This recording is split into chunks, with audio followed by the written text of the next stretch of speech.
The Lion by Joseph Kessel. Had he pulled at my eyelids to find out what they concealed, I couldn't be certain about this. As I woke up, I had the distinct impression that something like a coarse paintbrush was being drawn lightly across my face. But when I became fully conscious, I saw that he was sitting on the pillow beside me and staring at me with concentrated absorption.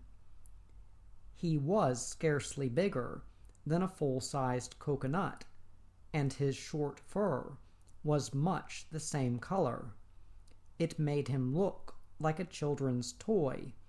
He was furry all over, except for his face, which resembled a black silk domino.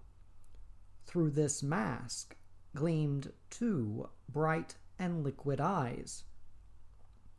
Dawn had just broken, but I had been so tired the night before that I had forgotten to put out my hurricane lamp.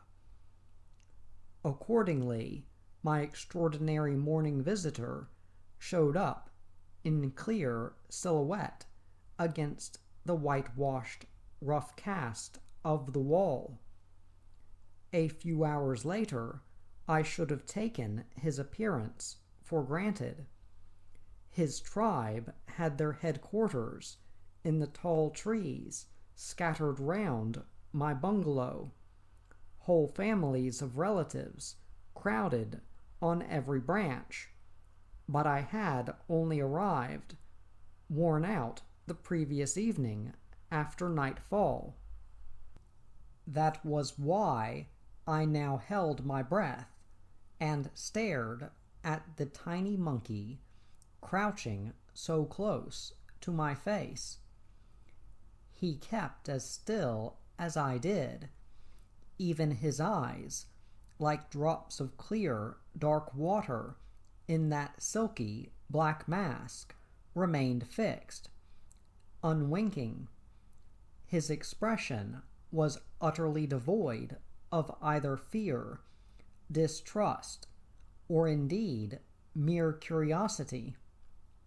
I was simply an object for calm and serious contemplation.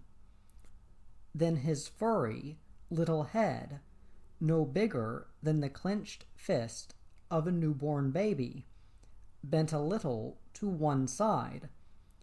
The wise eyes looked sad and full of pity. He was sorry for me. He seemed to want to give me some kind of advice or warning.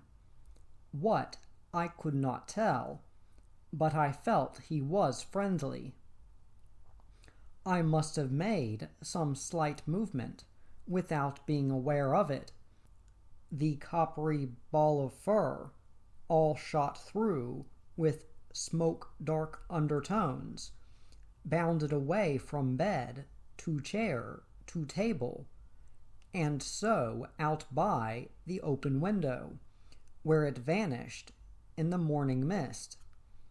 My bush shirt and drill trousers were lying on the ground at the foot of the camp bed, beside the hurricane lamp, just as I had thrown them down before retiring. I put them on and went out onto the veranda.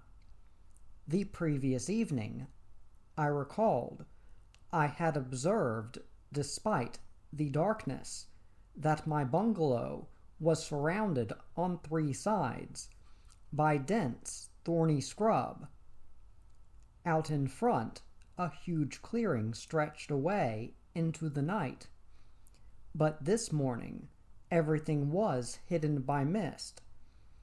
There was only one landmark visible. Away on the horizon, directly facing me, on the very edge of the world, towered the gigantic peak of Kilimanjaro, sheathed in its eternal snows. A noise rather like someone, very furtively, shaking dice in a box, drew my attention to the bare wooden steps that led up to the veranda. Slowly, but with deliberate purposefulness, a gazelle was climbing them. There was no mistaking it. This was a gazelle, though so tiny a specimen that its ears hardly reached my knees.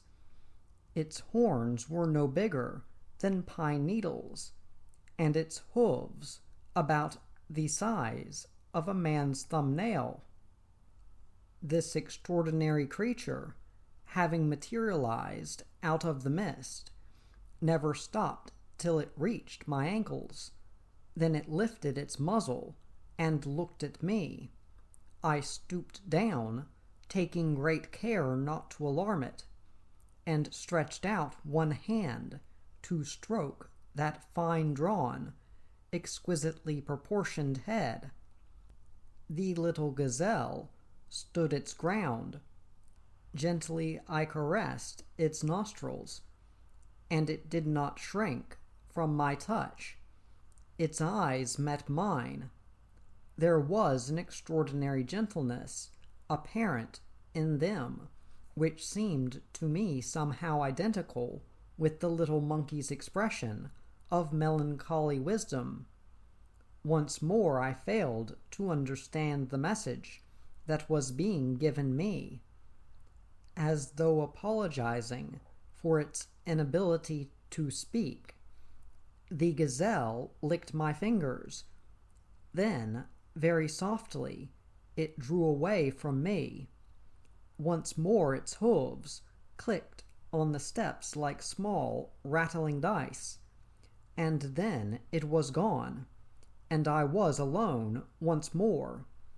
But already, during that brief interlude, the tropical dawn, an amazingly short-lived phenomenon, had passed into morning. Out of the heart of darkness, light suddenly sprang, gloriously arrayed, darting shafts of splendor. The whole world broke into brilliant, sparkling iridescence.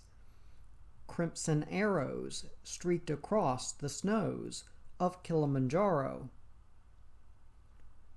The sunlight melted the mist away, breaking it up into tattered wisps and wreaths and spirals of steamy air, which in their turn condensed into heavy dew, all spangled and twinkling like crushed diamonds. The grass, normally so parched and yellow, now for a moment shone in dewy magnificence. From the tree-tops round my bungalow, where spiky thorns glinted fresh in the morning air, came a chorus of bird song and simian chattering.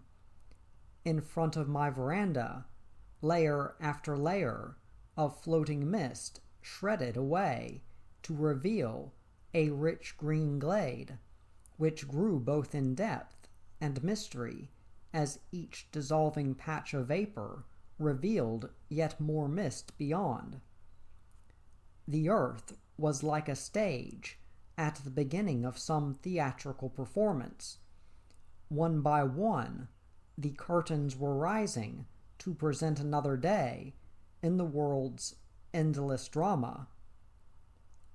Finally, while a faint haze still hung in the air, at the far end of the clearing, a shimmer of water showed through.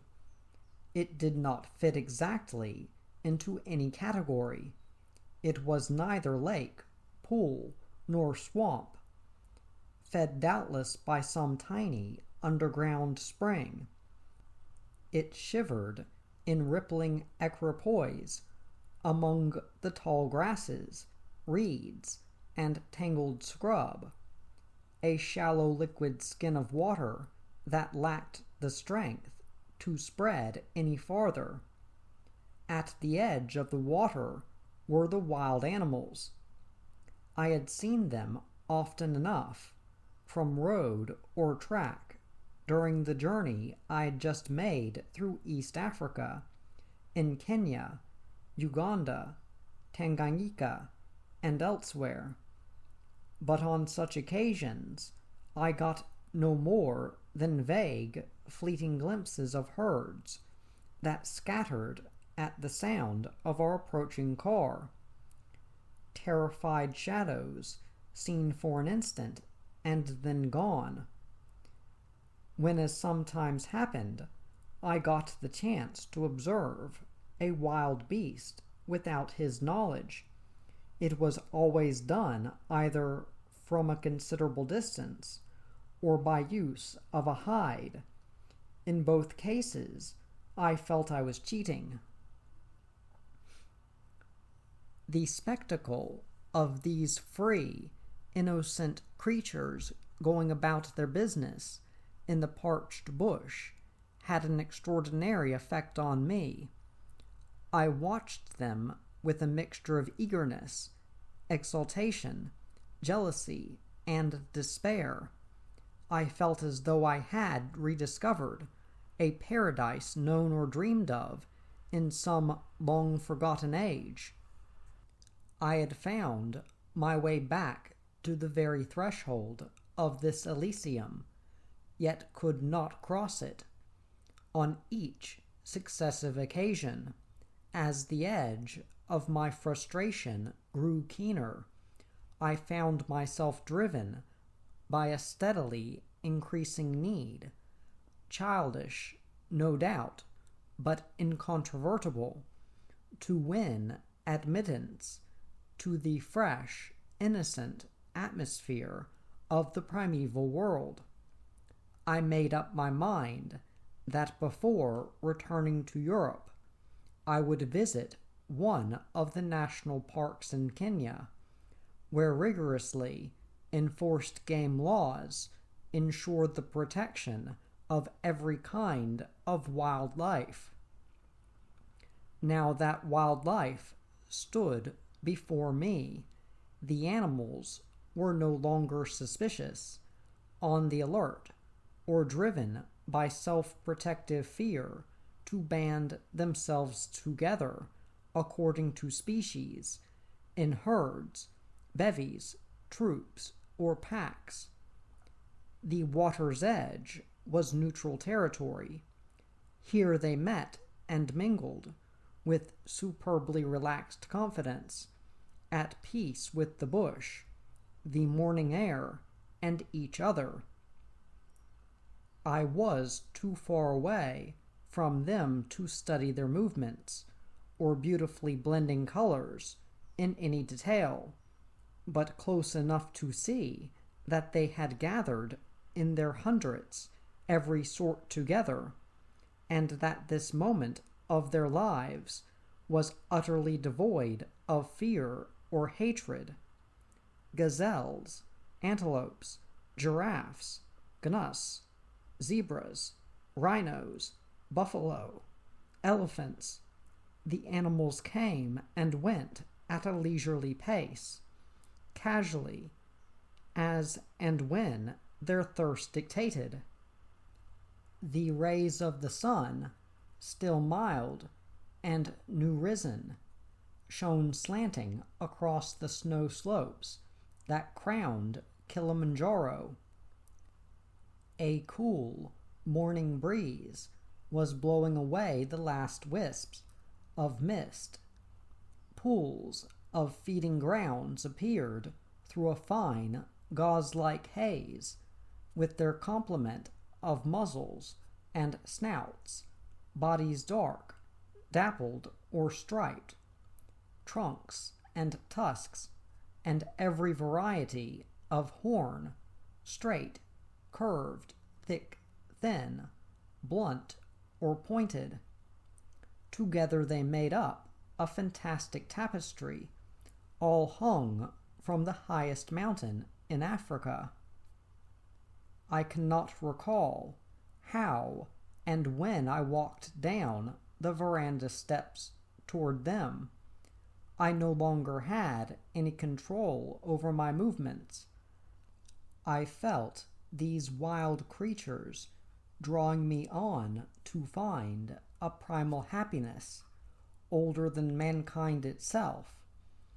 I took the path that ran along the side of the clearing, backed by a curtain of trees and bushes. By coming closer to this magic scene, I did not destroy it. On the contrary, it acquired richer substance and solidity. With every step I took, it became easier to distinguish the various species, to appreciate their strength or gracefulness. I saw the sheen of the animals' coats, the terrible rigid forehead of the buffalo, the granite-like texture of the elephant's skin. They all went on, cropping the grass, lapping at the water's edge, or wandering from one tuft or puddle to the next, undisturbed by my approach. They were there, in their own domain, peaceful and contented. Each step I took made them a little more real, a little less inaccessible. By now I had reached the edge of the scrub. It only remained to break cover, to step out on that damp, gleaming ground beside the watering place, in order to experience the friendship and acceptance of the wild creatures in their own private territory. Nothing could hold me back any longer. Common sense and the instinct for self-preservation were ousted by another urge, as powerful as it was obscure, that drove me forward in the direction of this other alien world. At long last, my desire was to be satisfied. But precisely at this moment, a warning signal flashed in my brain, pulling me up short. I sensed a presence near me, opposing my purpose, exerting its will against mine. It was certainly not an animal. I had already gone over to the animal's side and belonged to their world. The creature, whose nearness I had, by some unanalyzable sixth sense, contrived to divine, was beyond doubt human. Then a voice said in English, "You must not go any farther." I looked and saw a slight figure, hardly more than a yard away from me, standing in the shadow of a giant wait-a-bit thorn tree. There was no attempt at concealment, but absolute immobility combined with a set of gray overalls made this person appear to be part of the tree trunk against which they rested. It was, I realized, a child of about 12, with a dark fringe and a bowl-shaped haircut. His face was round, and his smooth skin tanned a deep brown. He had a long, slender neck. His large brown eyes hardly seemed to notice me at all. They were fixed, unwinkingly, on the animals. I felt annoyed and embarrassed. I had been caught by a child, behaving in an ultra-childish fashion myself. In a low voice I whispered, "Can't people go down to the lake? Is it out of bounds?" There was a brief nod of the cropped head, but the child's eyes still followed every movement of the animals. "Are you quite sure?" I persisted. "Who should know better than me?" the child remarked, My father is the warden of this reserve." "Ah, I understand," I said. "He's made his son responsible for looking after it." At last, the large brown eyes looked directly at me. For the first time, that small, tanned face took on an expression appropriate to its age. "You're wrong," said the child in gray overalls. "I'm not a boy. I'm a girl, and my name is Patricia." Chapter 2.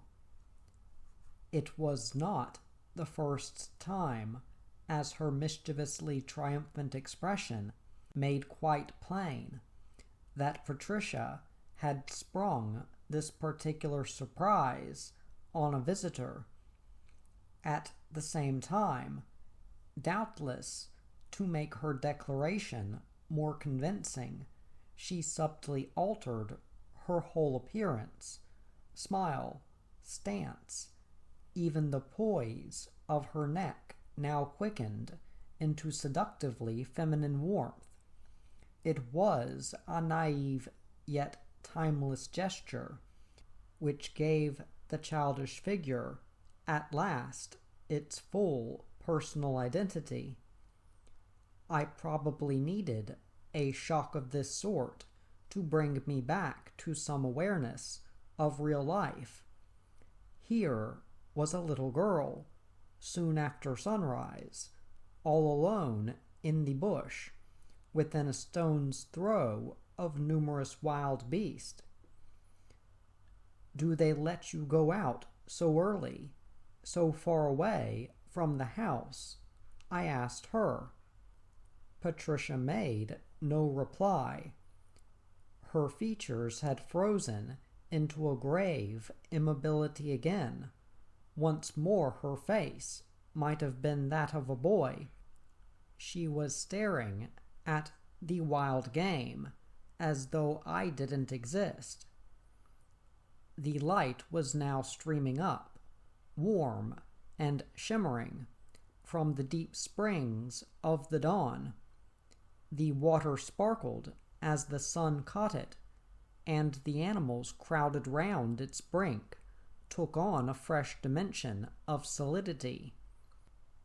The urge which had driven me to this point now flooded back in full force. No little girl was going to balk me of my satisfaction at the last moment. I took a step forward toward the clearing. Patricia did not bother to turn her head. She merely repeated, "Don't go there." "I suppose you'll tell your father, and he'll turn me off the reserve?" I inquired. "I'm not a tell-tale," Patricia said, staring at me defiantly. Her child's sense of honor shone out of her eyes, naked and appealing. "Are you afraid something might happen to me then?" I persisted. "You're big enough to look after yourself," Patricia said, "and anyway, I couldn't care less what happens to you." How could this fresh, innocent young creature suddenly have such a change of mood? What could make her indifferent to the point of positive cruelty? The violence I might suffer from the hooves and claws and horns of angry wild beasts was supremely unimportant to her. She would have watched me trampled or gored to death without turning a hair. But, I stammered, "in that case, why do you ask me not to?" "It's perfectly simple," snapped Patricia. My slowness was beginning to irritate her. Sparks of anger flashed in her big dark eyes. "Surely you can see how peaceful and at ease all these animals are with one another," she went on. This is the best part of their day.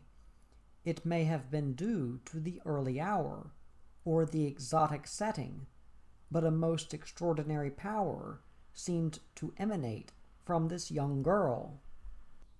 At moments, she appeared both to possess a certainty of judgment entirely unrelated to her years, and to understand a kind of truth far removed from rational cognition. It was as though she had her being outside, indeed beyond the normal human pattern. I have no wish to disturb the animals, I told her. All I want is to live for a little while in their company, to share their existence. Patricia gave me a searching, suspicious look. Do you really love them? She demanded. I think I do, I said. Her huge, somber eyes remained fixed in thought for a while. Then a trusting smile lit up every feature of that infinitely sensitive face. I think so too, she said.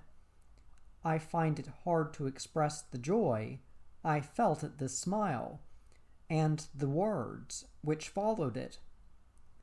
Then you will let me go on, I said. No. Patricia's refusal was confirmed by a gentle, but inexorable, shake of the cropped head on its long, delicate neck. Why? Patricia did not answer at once. She continued to look at me, silent and pensive. Indeed, there was much friendliness about her expression, but it was a special sort of friendliness, disinterested, serious, melancholy, pitying, and powerless to help. Somewhere I had already seen this strange expression, but where?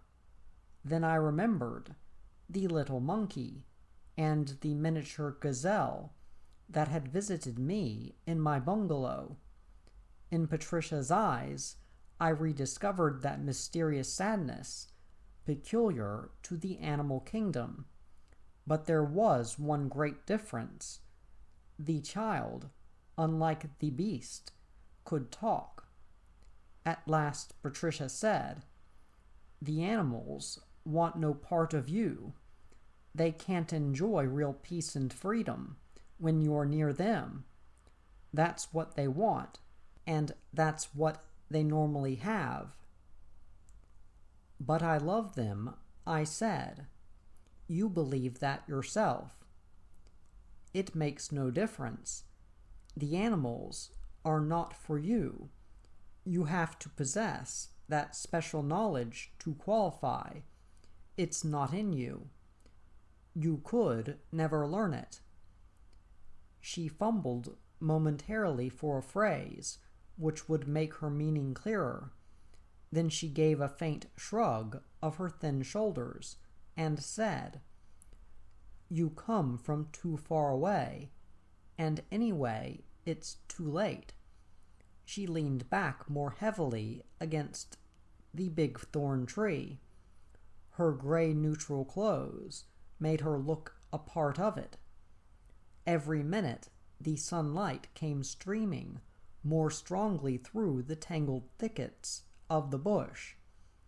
The undergrowth was transformed into fine golden tracery, while from every hidden lair fresh wild families appeared, making for the water and the lush grass. To avoid disturbing earlier arrivals, these late comers skirted the outer edges of the clearing. Some actually passed by the belt of scrub, behind which Patricia and I were standing. But even these I now knew to be taboo, as far as I was concerned, more inaccessible than if their grazing ground had been those ageless snowfields that crowned Kilimanjaro, and which gleamed at me from the end of the world, the farthest limits of the morning sky. Too far away, the child had said. Too late. There was nothing I could set against her absolute certainty. When she spoke those words, her eyes were as gentle as the little gazelles, as wise as the little monkeys. Suddenly I felt the touch of Patricia's hand on mine, and could not repress a start of surprise. Not a sound, not even the snap of a twig, had forewarned me of her movement toward me. The top of her head only came up to my elbow, and her body, compared to mine, was extraordinarily frail and puny. Yet I felt, in those rough, chapped little fingers that now grasped my hand, the desire to offer protection, consolation even. Then, as one might address a child who has just obeyed an unpleasant command, and attempt to compensate it for its unhappiness, Patricia said, "Perhaps I'll take you to another place later. You'll see everything you want there, I promise you." It was only then that I noticed Patricia's curious manner of speech. Up till this moment, her personality and behavior had more or less hypnotized me. But now I observed that this little girl used her voice as people do whose conversation must not be overheard. Prisoners, patrol leaders, hunters, and trappers. It was a secret, neutral voice, totally devoid of all vibrancy, resonance, or timbre. Somehow it conveyed a quality of silence. It occurred to me that quite unconsciously I had been copying Patricia's clipped verbal economy. I said, "It's not hard to believe that even the most savage beast might accept you as a friend." The childish fingers resting on mine trembled with sheer joy. Patricia's hand was suddenly the hand of a happy little girl, and no more. The face turned toward mine in a quiet ecstasy of delight. The great dark eyes were suddenly lit and sparkling, and expressed simply the pleasure of a child who has heard the words best calculated to please it. "You know," Patricia said, and despite the emotion which sent the blood pulsing through her tanned cheeks, her voice remained as flat and secretive as ever, "you know my father swears I understand wild animals better than he does. And make no mistake about it, my father has spent his whole life among them. He knows them all, in Kenya, Uganda, Tanganyika, the Rhodesias, everywhere. But with me it's different, he says. Different." Patricia tossed her head, and the close-cropped fringe lifted a little to reveal a surprisingly white and delicate forehead. Her glance fell on my hand, and on her own small paw, nails broken and lined with dirt, which now reposed in it. "You're not a hunter," she said. "Quite right. How did you know, though?" Patricia laughed silently. "No one can hide anything from me here." "All the same," I said, "no one's spoken to me yet. No one's even seen me." "No one?" What about Thaku, the reception clerk, who entered your name in the book yesterday evening? And Macha, the boy who carried your luggage? And Awori, the sweeper responsible for your bungalow? These blacks can know nothing of what I do or don't do, I said. An expression of childish mischievousness flashed across Patricia's face, the same expression that accompanied her earlier remark about being a girl, not a boy. I suppose you haven't thought of your driver, she said. What, Bogo? He knows you very well indeed, Patricia said. 2 months ago, you hired a car in Nairobi, and he's driven you everywhere since then. Bogo couldn't tell you much. I've never met a more taciturn, laconic character in my life. When he speaks English, perhaps, Patricia said. You mean to say you... Of course, I know Kikuyu as well as he does. When I was a baby, my first nurse was a Kikuyu. I speak Swahili too, because every native tribe understands it. I speak Wakamba because my father's favorite tracker is a Wakamba, and Maasai because the Maasai have camping rights in the reserve and can pass through it at will. Patricia was still smiling, but her smile no longer merely mocked me with conscious superiority. It once more reflected both her calm self-assurance and that faculty she possessed for communicating with the most primitive creatures according to the laws of their own private universe. The natives of this district come and tell me everything, Patricia went on. I know far more about their affairs than even my father does. He only knows Swahili, and besides, he pronounces even that like a European. Anyway, he's a disciplinarian. In his job he has to be. But I never tell tales to him. All our employees, houseboys, guards, and all, know that, so they're willing to talk to me.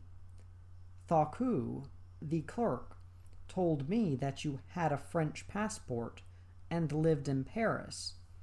The boy who carried your bags told me you had a heavy case full of books. The sweeper said that the white man wouldn't let him heat any water for a bath, and was so tired that he went to bed without eating a thing.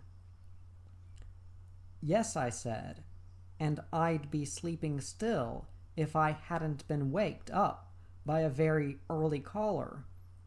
Still, I have no doubt he came and reported to you as well, and I told Patricia about the tiny monkey and the gazelle. Oh yes, she said, that was Nicholas and Cymbeline. Her expression as she spoke of them was affectionate, but faintly contemptuous. They're my pets, but they let anyone stroke them, just as though they were cats or dogs. Oh, I said, really? Patricia could hardly realize how she had hurt me by reducing my two mysterious dawn messengers to the banal status of mere pets. Out there, Patricia said, it's a different matter entirely. She pointed toward the grazing ground and the water hole, crowded now with wild game, the great snow-clad, cloudy mountain looming above them in the background. Her hand trembled as she spoke. and even her voice abandoned its usual easy, toneless neutrality, and now carried an edge of real feeling. Yet even so, this feeling remained, a suggestion only. Her emotions were not fully released. She said, "These creatures belong to no one. They have no notion of what obedience means. Even if they accept you, they still preserve their independence. If you want to join their play, you have to understand all kinds of weather lore for a start. You must know every inch of their grazing grounds. You have to know the taste of every plant they eat, and be able to tell good water from bad, and you must instinctively guess their mood, and watch out when they're mating or have young cubs. You must run and breathe as they do, share their amusements, even imitate their characteristic silences." "Did your father teach you all this?" I asked. "My father doesn't know half as much as I do," Patricia said. "He hasn't the time. He's too old now. No, I learned it all by myself, on my own." She suddenly looked up at me, and on that proud, stubborn, brown little face I now observed a most improbable expression, one indeed of which I should hardly have thought her capable. She looked hesitant, almost humble. "Are you sure? I mean, please tell me the truth. Are you really sure I won't bore you if I go on talking about wild animals?" she blurted out.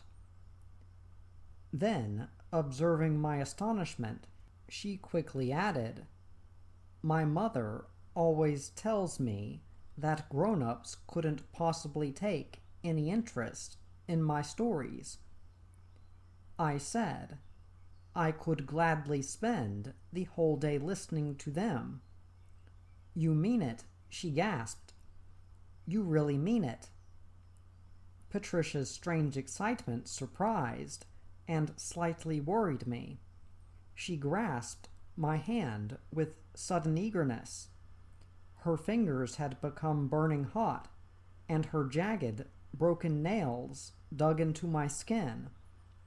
Such symptoms, I reflected, signified something more than the mere pleasure of satisfying a childish longing. They showed a deep, frustrated need, and Patricia clearly took this frustration very badly. Was it possible that already she had to pay a price for her dreams and her peculiar powers, the price of loneliness? She began to talk again, and though her voice remained muted and oddly without modulation, perhaps indeed because of this quality, she sounded like a natural echo of the thoughts of the bush itself. Her words struck a perfect yet dynamic balance between the agonized effort which thought demands and its impotent striving to penetrate the mystery, the only mystery worth solving, of creation and all created things. She dissolved worry and perplexity by a kind of soothing, hypnotic magic. This was the magic whisper we hear when a faint breeze rustles among the wild osiers and tall bush grass, a perennial, changeless murmur. Patricia's voice had no truck now with human affairs, in all their restrictive futility. What she possessed was the gift of establishing contact and communication between man's unhappy prison of the self and that kingdom of truth, freedom, and innocence which spread and blossomed in the African dawn. I thought of the endless treks through the reserve, the countless vigils in dense, thorny thickets, the inexhaustible patience and mysterious instinctive sensibility which must have combined to give Patricia that depth of experience and knowledge which she was now sharing with me. These roaming herds, unapproachable by anyone else, had become her familiar friends. She knew their tribes and families. She knew each individual animal. In this closed society, she had her special entrees, her accepted customs, and the usual quota of friends and enemies. The buffalo we could see wallowing about in the water hole clearly had a chronically bad temper. The old elephant, with worn, broken tusk, enjoyed a romp as much as the youngest of his great-grandchildren, but his wife, a big, slate-gray creature, who was at the moment engaged in pushing her young down to the water with her trunk, had a sense of propriety that almost amounted to an obsession. I studied the impalas, who bore a black arrow-like marking on each golden flank, and who were the most elegant as well as the most easily alarmed of the antelope species. Patricia pointed out the ones who let her approach them without showing fear. Then there were the tiny bush bucks, with their spiraling horns, infinitely brave for all their fragile appearance. The toughest fighters among them accepted Patricia as a friend. Then she turned to the zebras. There was one, she told me, that she had seen escape from a bush fire. It could easily be identified by the burns and scorch marks that freckled its body between the black stripes. She had once witnessed a rhinoceros fight, the huge male now standing a few yards away from us, horn in air. A granite chunk of prehistory had been the victor, but the battle had left its mark on him in the shape of a frightful scar, as deep as it was long. This scar suddenly became visible when the fluttering mass of white egrets, who served him as tick scavengers, flew up off his back. The giraffes, too, had their private history, as did the big humped-back gnus. Old and young, generation after generation, a chronicle of frisking pleasures, grim struggles for supremacy, the vicissitudes of migration and rutting desire. When I look back on these tales, I see that in setting them down, I have, despite all my efforts not to do so, sorted them out into some sort of ordered sequence, dealt with them methodically, but Patricia contrived to talk about them all simultaneously. The conventions of logic and reason had no place in her mind. She let herself be carried away by each momentary impulse. Her mental associations were primitive in the extreme, and she reacted instinctively to the guiding dictates of her senses. This, indeed, was how those beautiful, uncomplicated creatures we were watching themselves behaved. They lived untouched by human guilt or anguish, simply through having no knowledge of the profitless, illusory urge which men possess to measure time, to order the world. They lived and died without ever once needing to ask the question, why? in this way the essential nature of the animal's way of life, in all its clarity and profundity, was revealed to me, and my mind became illuminated like tangled undergrowth, through which a sudden shaft of sunlight strikes. I saw the nocturnal lairs from which each of these wild creatures had been drawn at daybreak, and the hunting grounds to which they would disperse after the dawn truce by the water was over. Now the plains and hills and jungle and bush and savannas, which made up the vast reserve through which I had driven the day before, became for me simply the private estates, homes, places of refuge, and native soil of every species and family I had observed. Here the impala bounded free, and herds of buffalo browsed. Here zebra and elephant roamed at their ease.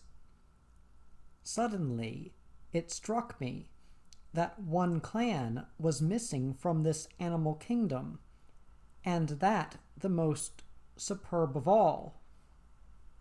"What about the great carnivores?" I asked Patricia. This question did not surprise her in the least. I felt that she had been expecting it, and knew what I was going to say at the very instant I opened my mouth. I felt then that we had reached a degree of understanding where the difference in our ages no longer counted. The intensity of our freely admitted common interest and needs had done the trick. With the wild animals as a connecting link, a bond of complicity and equality had been established between a young child and a man who for a long time now had ceased to be a man in the true sense of that word. Patricia closed her eyes. A private smile, meant for herself alone, lit up her features with a kind of inner glow. It reminded me of the smile sometimes observable on the face of a very small child while asleep, a secret smile, its outline barely sketched, yet charged with a certain mysterious happiness. Then Patricia raised her eyelids, looked up, and let me share a part, at least, of this special smile. I felt she had made a promise of a sort. The moment seemed to mark a vitally important pact between us. "I'll take you to the right place," Patricia said. "When?" "Don't be in such a hurry," she replied gently. "You have to be patient, always. When you are dealing with animals, you must take time." "I know. It's just that." I couldn't get the sentence out. Patricia's hand, which all this time had rested trustingly in mine, was suddenly pulled away in a sharp, abrupt movement. Her big dark eyes in an instant went blank, lost all their expressiveness. Something resembling a premature wrinkle appeared between them. "You're only staying here a very short time, aren't you?" she said. She was looking at me in so odd a way that I couldn't bring myself to give her a straight answer. "I don't really know," I stammered. "That's a lie. You know perfectly well. You told the reception clerk that you were leaving the reserve tomorrow." The line between her eyebrows deepened. "I'd forgotten that," she whispered. Her lips were compressed tightly together. But even so, she could not stop them trembling entirely. It hurt me to see her like this. "I must apologize for wasting your valuable time," she said, and turned away to study the grazing animals. I said clumsily, "Even if I do go away, we're friends now." Patricia swung round to face me in a single violent yet soundless movement. "I have no friends," she said. "You're just like the rest of them." The rest of them, casual tourist, idly curious or indifferent, people from big, far-off cities who drove through in their cars, leaned out of the window to get a fleeting glimpse of la vie sauvage, and went on their way again. I seemed to see the Dead Sea of loneliness closing its waters once more above the child's head. "I have no friends," Patricia repeated. She walked away from me, out of the cover of the scrub, into the clearing. Not so much as a twig cracked underfoot as she went. Her shoulders were hunched forward, and her head was sunk into them. The tiny gray figure, with its bowl-shaped haircut, passed into the shimmering tapestry of wildlife at the foot of Kilimanjaro and became a part of it. Chapter 3. I felt so savage a stab of utter loneliness that at its first onslaught I refused to believe that such agony could be true. It was absurd, out of all proportion. It couldn't have any substantial existence, much less a real meaning. I possessed numerous friends, faithful, reliable, chosen, and tried in the course of a long life. Soon I would return home and tell them about my African trip. They in turn would tell me everything, good or bad, that had happened to them in my absence. My house was waiting for me, built to my own specifications, and full of familiar, comforting objects. Lastly, there was my work, a sufficient world in itself to contain me. But it was in vain that I counted up my blessings and tried to justify my existence in the light of sweet reason. Nothing could replace the wonderful sense of fullness and completion I had experienced a few moments before, when the occupants of the clearing still seemed to accept me among them. Now I was alone, lost, abandoned, rejected, without hope or purpose, till the day I died. Patricia had left me with her own agony, and had gone to join the beast. I ought to follow her, I told myself. Someone has to protect her. But I did not even make an attempt to do so. At one stroke I had become aware once more of my age.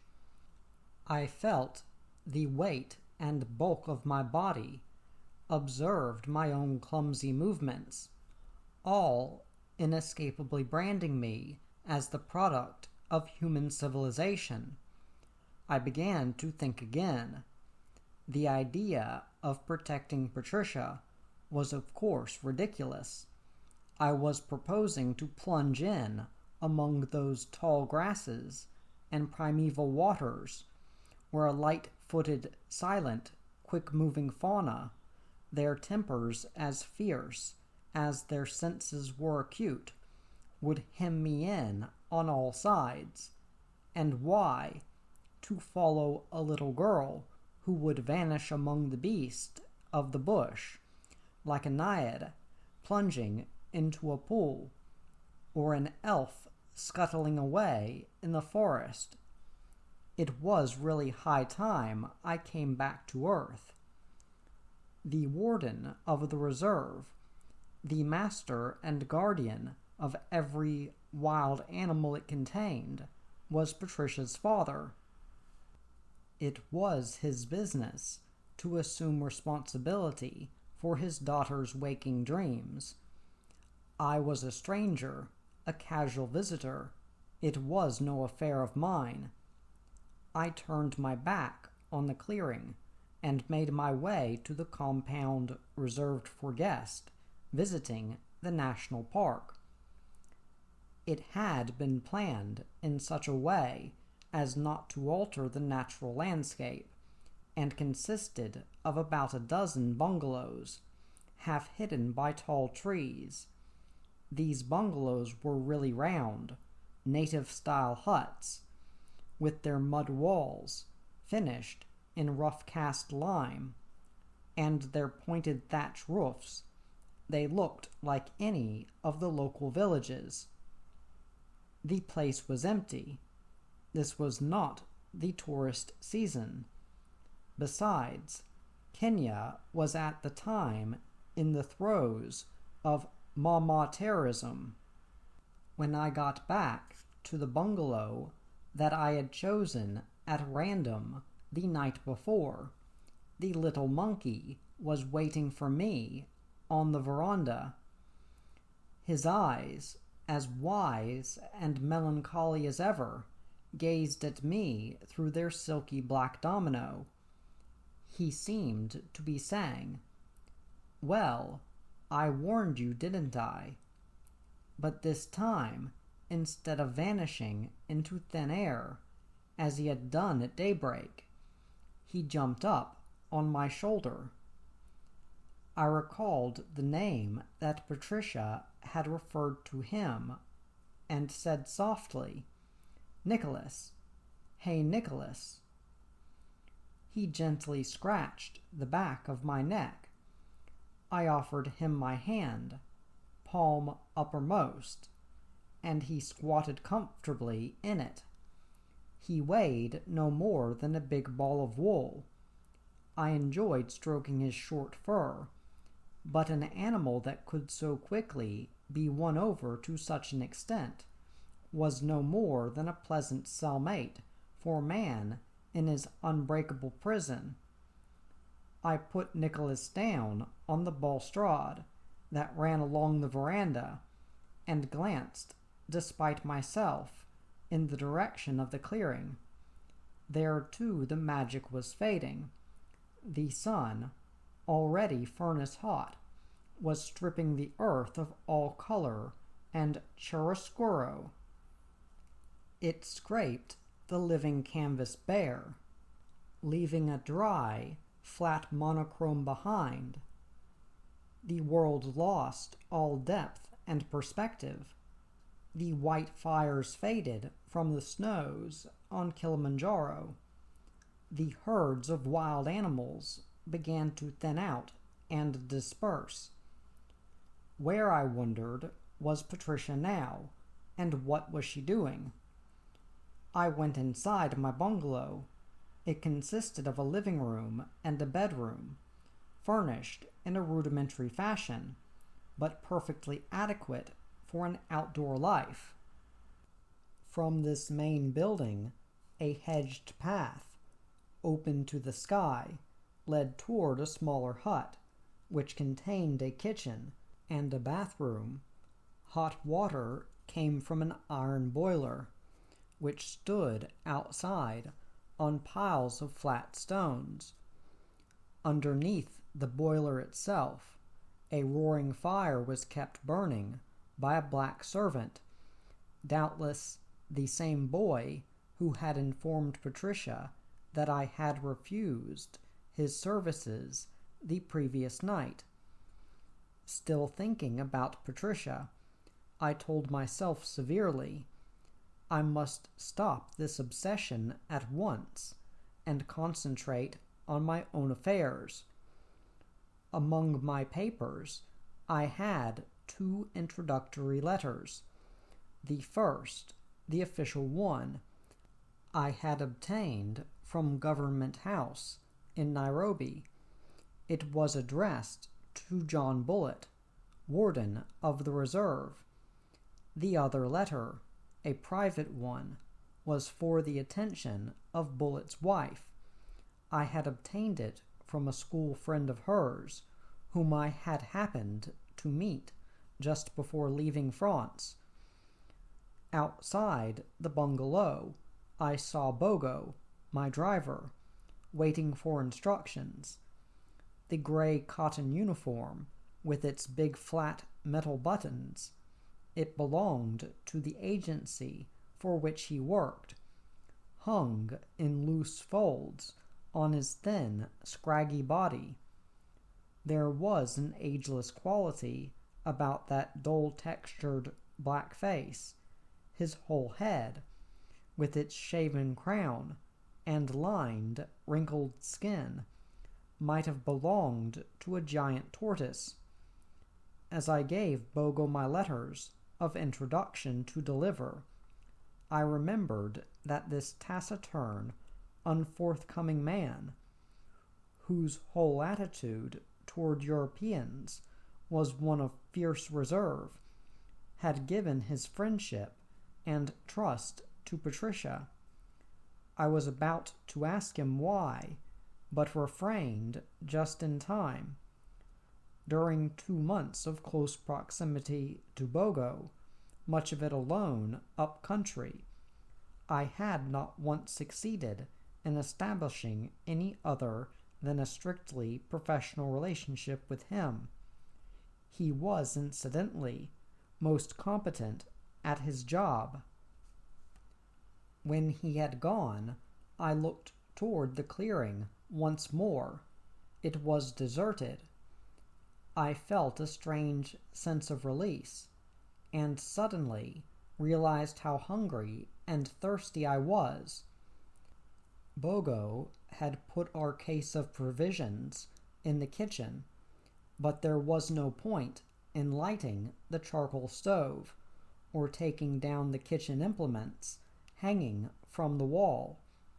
All I needed for my brief stay was 1 thermos of tea, another of coffee, a few bottles of beer, a flask of whiskey, and some biscuits and jam. I had breakfast on the veranda.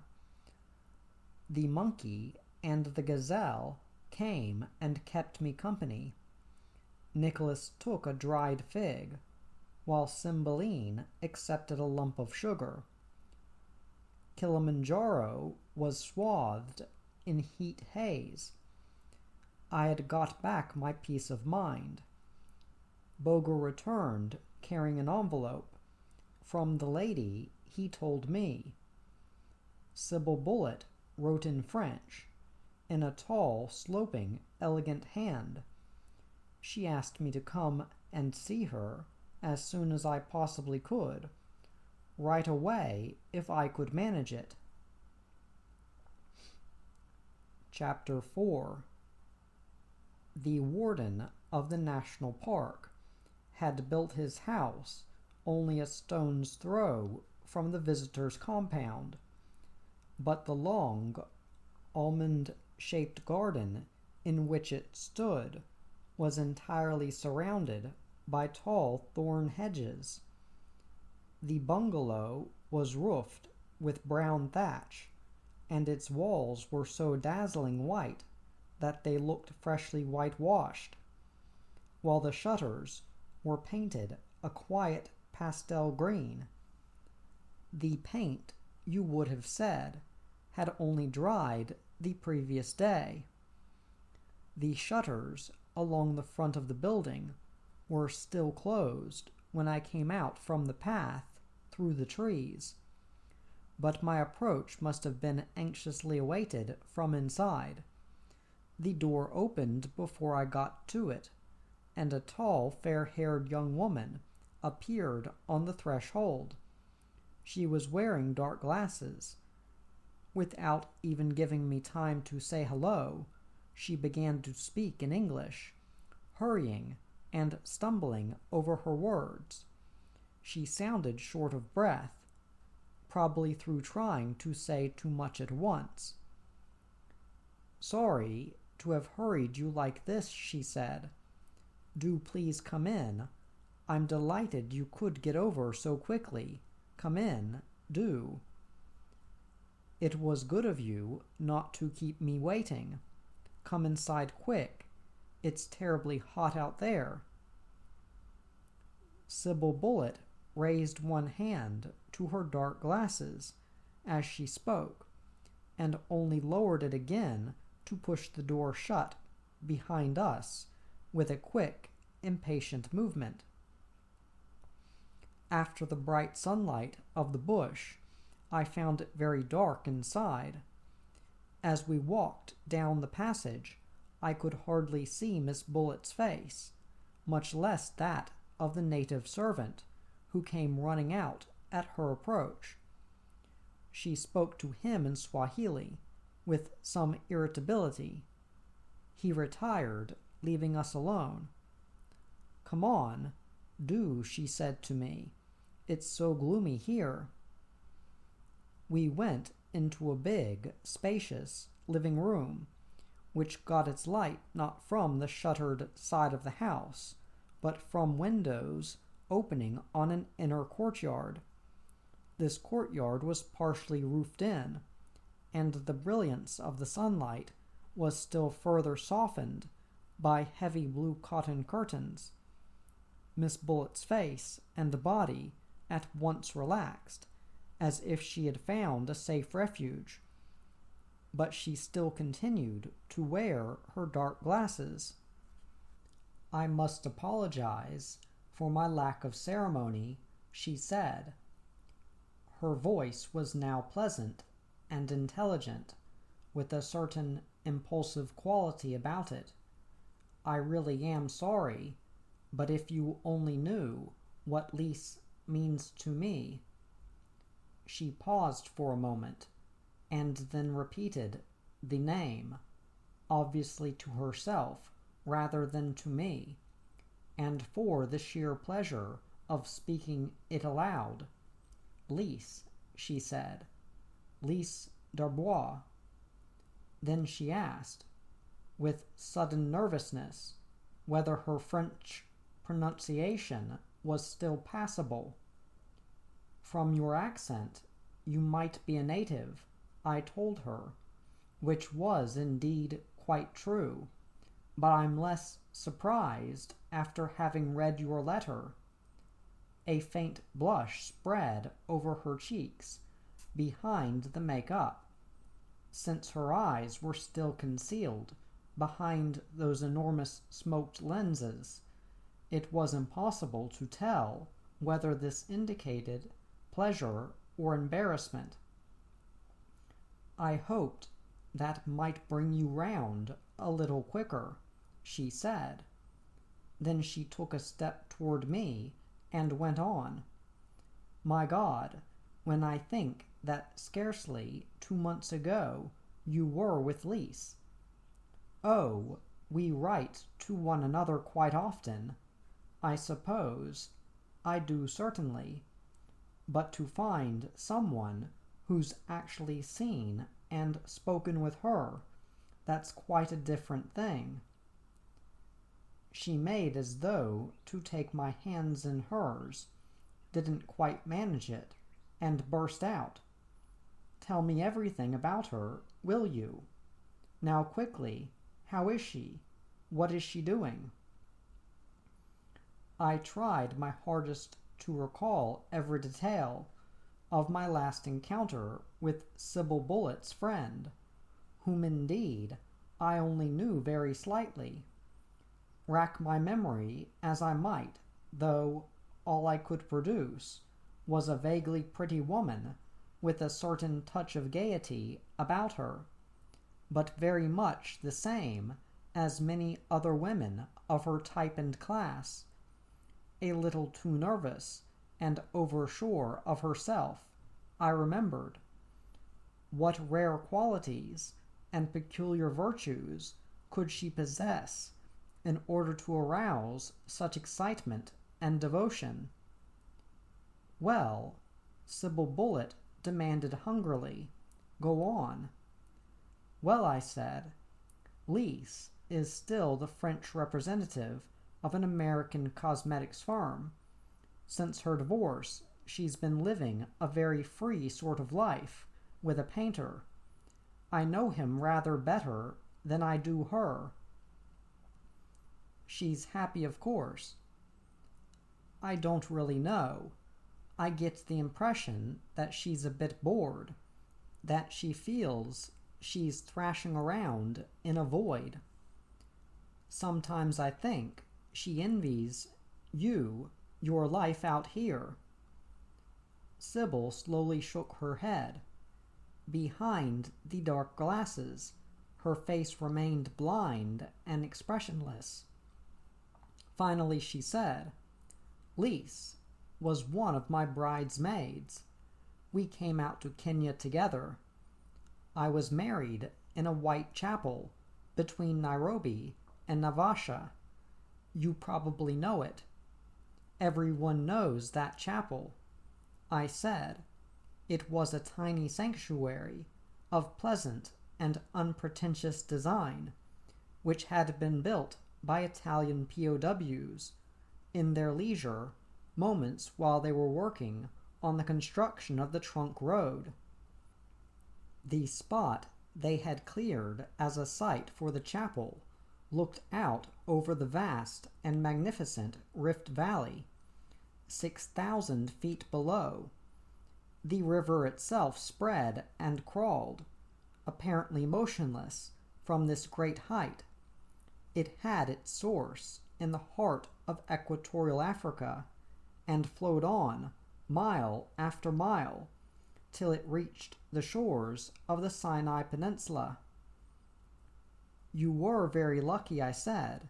"There can't be a lovelier place in the whole world." She made no reply. Instead, she smiled, with all the tender nostalgia that a cherished memory can inspire. And as though she had felt the need of giving full, unrestricted expression to this smile, she took off her dark glasses, slowly and bemusedly, like a sleepwalker. Why, I asked myself at once, did she keep her eyes hidden? They were dark gray, flecked with golden lights, and very large. The acanthic fold slanted in a tapering point toward her temple on either side. They were her one true beautiful feature, certainly when, as now, some violent emotion put a sparkling brilliance into them. And because of their fresh, shining innocence, I suddenly perceived by sheer contrast how prematurely youth had fled from her still, youthful face. Not even the African sun could tan that sallow, faded complexion. Her hair hung lifeless, and two deep, cracked lines ran down from her forehead, furrowed a path through each cheek, and formed a vertical bracket at both corners of her mouth. I had an eerie feeling that this face was shared by two completely different women, one of whom owned the eyes, and the other the remaining features. Lise Dubois was not yet 30. Was it possible that the worn, anemic countenance confronting me belonged to one of her contemporaries? Sybil answered my unspoken question without knowing it. Lise and I are almost exactly the same age, she told me. There's only a few weeks' difference between us. We spent 5 years together in a private school near Lausanne. We were both caught there when war broke out. Lisa's parents lived in Paris, and my father was serving in the East Indies. Both of them preferred to leave us where we were during the occupation." Sybil gave a tender, curiously youthful laugh, and went on. "I'm sure Lise has told you all about that side of it. What she could never let you know is how ravishingly lovely she was in those days. Even as a schoolgirl, she dressed and did her hair better than all the rest of us. At 15, she was a sophisticated Parisian young lady." Detail after detail, memory piled on memory, Sybil Bullitt told me the entire story of her life at this period. I saw now that she had summoned me with such impatience, not so much to make me talk as to have an audience herself. I gathered that toward the end of the war, Sybil's father had been given an important post in Kenya, and Sybil herself, when going out to join him, had begged Lise Dubois to come with her. She had met Bullitt almost on arrival, and this meeting had led them, one fine morning, to the tiny white chapel perched high above the vast magnificence of the Rift Valley. Lise went back home almost at once, Sybil concluded, and soon afterward my father was recalled to London by the Colonial Office, and died there without my ever seeing him again. She fell silent. I ought to have taken my leave at this point. Sybil had got, indeed, extracted might be a more exact description of the process, all she wanted from me, and it was time for me to begin my tour round the reserve. Yet I still lingered, without being quite sure what kept me. "Your husband isn't at home, I take it?" I asked. "He always goes out long before I'm awake, and never comes home at any fixed time," Sybil said, with a vague gesture of one hand, "only when his animals leave him free." Once more a silence fell between us, and its full significance was complemented and enhanced by the room in which we sat. The color scheme, indeed, every object visible, added something to the overall feeling of pleasant, civilized security. The honey-colored walls, the indirect light, the bright rush matting on the floor, the engravings in their old-fashioned frames, and the copper flower vases loaded with huge tropical blooms. Everywhere good taste and the most scrupulous care were apparent. I complimented Sybil on her labors.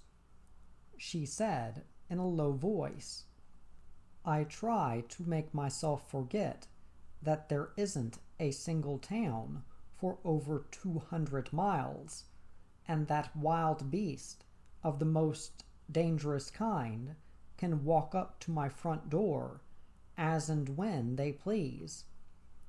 Her eyes flickered round her possessions as though they were personal friends. Some of her pieces were certainly very beautiful. My husband's parents brought most of this stuff to Africa with them when they settled out here at the turn of the century, Sybil said. The furniture was a family heirloom. She paused as though accidentally, and then added, with careful casualness, "A very ancient family, actually. The senior branch has held a baronetcy since Tudor times." For an instant her face bore an expression utterly at odds with both her cast of feature and her present life, a smug Burgess self-satisfaction. Did this represent some genuine, deep-seated feeling, or was it merely another means of inner self-defense, like the furniture and elegant hangings? She ran her fingers in a mechanical gesture over a tiny rosewood chair, a kind of exquisite toy fashioned in the 18th century by some craftsman of real genius. She said, "My husband sat in that chair when he was a little boy, and his father and grandfather before him. My daughter uses it on occasion too." "Patricia!" I exclaimed. Now I knew why I had stayed. "So you know her name?" Sybil said. "Of course. Lise would have told you about her." This, of course, was not true. I toyed for a moment with the idea of telling her how I had actually met Patricia, but some obscure instinct prompted me to avail myself of the easy white lie that Sybil herself had offered me. "Do you know what my dream for Patricia is?" Sybil went on brightly. "I'd like to have her educated in France. I want her to learn to dress and behave and carry herself as though she'd been born in Paris, just as Lise knew how to do." Sybil's eyes were once more bright with childish excitement and confidence. Then, suddenly, she broke off, shivered, and with a movement so rapid and instinctive that it must have been performed unconsciously, put on her dark glasses again. Not the slightest sound had heralded the native's approach. I first realized that he was there when he appeared in the middle of the living room. He was an ancient, wrinkled creature with only one eye, dressed in brown cotton drawers and a torn shirt. It was impossible to tell how tall he was, since he was bent almost double, squatting on deformed shanks. He uttered a few words in Swahili and went out again. "Kahoro is a Wakamba," Sybil said, in a low, tired voice. "He has been my husband's guide and tracker now for a very long time. He can no longer work as a guard in the reserve. You saw how badly he's been mauled, so he looks after Patricia. He's been responsible for her since the day she was born, and she's very devoted to him. He's just told me he's taken her breakfast." "She's here now," I exclaimed. "She's just waked up," Sybil said. "What? But how on earth?" I stopped short just in time for Sybil to interpret my surprise in her own fashion. "I know it's rather late," she explained, "but Patricia runs about all day long. She needs plenty of sleep." She looked at me for a moment through her dark glasses, then added, "I'll go and see where she is. You'll be able to talk to her about Lise." I went to one of the windows on the side where the shutters weren't closed and drew the curtains back. The window opened on a large patio, round which the living quarters were spaced. A rudimentary straw-covered colonnade ran round the walls. Sybil walked a little way along it, without a glance at the poincana, jacarandas, and laburnum that blazed in masses of scarlet, azure, and flame from every corner of the inner court. But instead of making her way immediately to Patricia's room, and despite her morbid dislike for sunlight, Sybil now walked out into the courtyard's open center, where there was no protection against the sheer aching intensity of heat and light. There she paused by a square formed out of 4 narrow flower beds, the soil for which had clearly been imported from some distance away. In these beds, watered by tiny irrigation channels, bloomed a few wretched, wilting, colorless flowers, zinnias, petunias, pinks. Sybil leaned down over these European flowers, straightening a stalk here, trimming a bud there. It was not a genuine solicitude for the plants that inspired her actions. There was a kind of desperate appeal, a prayer almost, latent in them. Was this, too, an atropaion against solitude, and nothing more? I was disturbed in my reflections by the sound of a car being driven very fast. It pulled up with a violent squeal of the brakes outside the house, on the side where the shuttered wall stared blindly at the sun. Chapter 5. The screech of tires on the rough ground was still echoing in the air when the car's driver came into the living room. Quite obviously, he did not expect to find me there, but as soon as he saw me, he instantaneously switched off the amazing and vital energy with which he had swept into the room, an achievement which his very considerable height and bulk in no way impeded. He did it with the sort of easy skill displayed by professional exponents of muscular balance, such as dancers, boxers, or acrobats. He was carrying a kiboko, a long rhinoceros hide whip, in one hand. "How do you do?" he said. Despite its harsh tone, his voice had a clear, bluff, honest quality about it. "Glad to see you. My name's John Bullitt. I'm the warden of this reserve." I was about to introduce myself, but he went on. I know. Your name's in the book, and as you're our only guest at the moment." He left the sentence unfinished, and instead asked me if I would like a whiskey.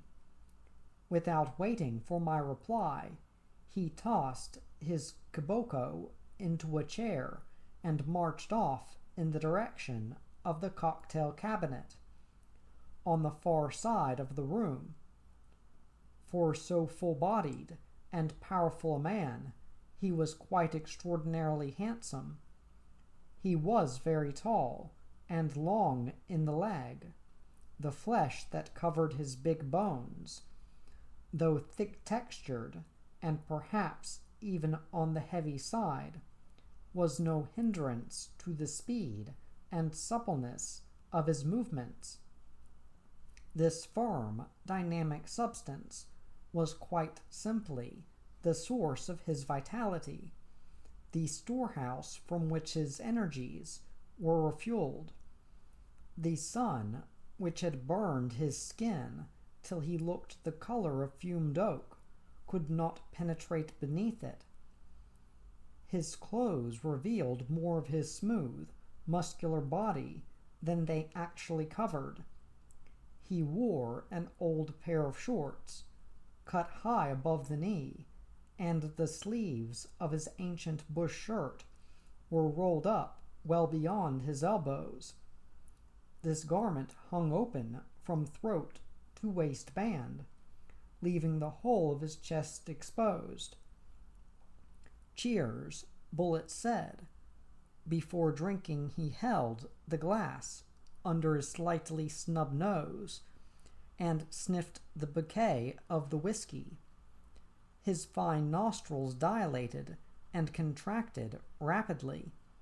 He thrust out his square mustache a little.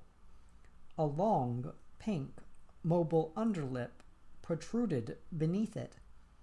Thick, tangled hair, somewhere between auburn and pure red in color, curled over his heavy forehead and grew in sideburns down full, hard cheeks.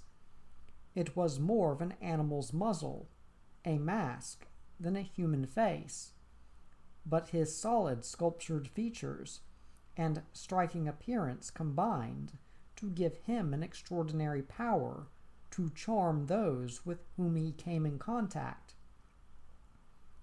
"I'm sorry I haven't had time to attend to you this morning," Bullet told me, between two gulps of whiskey. "Fact is, it was still dark when I left the house. Urgent business. Had a report about some shady native characters turning up in a deserted corner of the reserve. Often get poachers round that area. You can still raise a pretty good price on ivory, the tusks, you know, and ground up rhino horn is highly valued in the Far East as an aphrodisiac. These bloody Hindu boxwallas we've got swarming about the place act as middlemen. There are always some bastards who try and shoot my elephants and rhinos with their poisoned arrows. Wakamba, Kipsgui, and other tribe. Did you catch them this time?" I asked. "No, false alarm." Bullet stared regretfully at the terrible whip he had thrown down as he came in. "Oh, there were natives there, all right, but they were Maasai." Bullet's hoarse voice betrayed that remarkable note of respect that I had observed among all the English in Kenya when they mentioned this redoubtable warrior tribe. "The Maasai," he went on, "aren't tradesmen. They neither sell nor buy anything. It's a pity they're blacks. They've got the instincts of gentlemen." He gave a short bark of laughter and added, "Still, gentlemen or not, I can't have them going after my lions. There are certain men with whom it is useless wasting time over the normal polite preliminaries that etiquette demands at a first meeting, since such men create their own world, outside all social conventions. Politenesses have no meaning for them, and they draw you at once into their own ambience. So I said to Bullet, 'Your lions, your rhinos, your elephants, these wild beasts seem to be your personal possessions as far as you're concerned.' 'They belong to the Crown,' Bullet replied, 'and I am the Crown's representative here.' 'I don't really think,' I said, 'that your attitude is entirely a product of your sense of duty.' Bullet abruptly put down his glass, which was still half full, and began to stride up and down the room.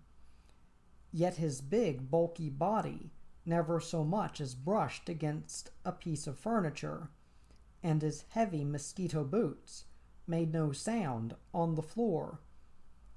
When he had taken several turns to and fro, he said, still going on with his silent, cat-like pacing, "After I'd dealt with the Maasai, I spent a couple of hours in the bush, putting down salt at the animals' favorite feeding grounds. They are fond of salt. It adds to their strength. Doubtless you will tell me that I was prompted to do this by something over and above my sense of duty. To and fro he went across the cluttered-up room. His long, regular, springy, silent stride was now perceptibly faster. And what about the dams I dig, and the irrigation channels I construct to make sure that every district has its reservoir throughout the year? That's not an obligatory duty either, nor do I have any compunction about turning tourists out of the reserve, supposing, for example, that they drive through blasting away on their horns and shake the animal's confidence that this is their domain. Bullet suddenly stopped dead in mid-stride, close to me, with that muscular self-control I had already remarked in him. All the rights and privileges here belong to the animals, he barked. I want to see them left in peace, secure from want, protected from man, happy, and I'll do my damnedest to see that that's the way it is. Do you hear? I glanced uneasily at his dilated, unwinking eyes. What had provoked this abrupt and violent outburst? It seemed very unlikely that I was his real target. My innocent remark had merely served as a convenient excuse for bringing to a head some long-festering crisis. At what or whom, I wondered, was his tormented fury really directed? Whom was he striking at through me? The violent emotion suddenly faded from Bullet's face. He raised his head, ears cocked, a gesture which brought his clipped, square mustache to somewhere about the middle of my forehead. Then he picked up his glass again and drained it at a single gulp. It was then that I caught the light footsteps which he had heard several seconds earlier. When Sybil came into the room, her husband's face was calm and relaxed.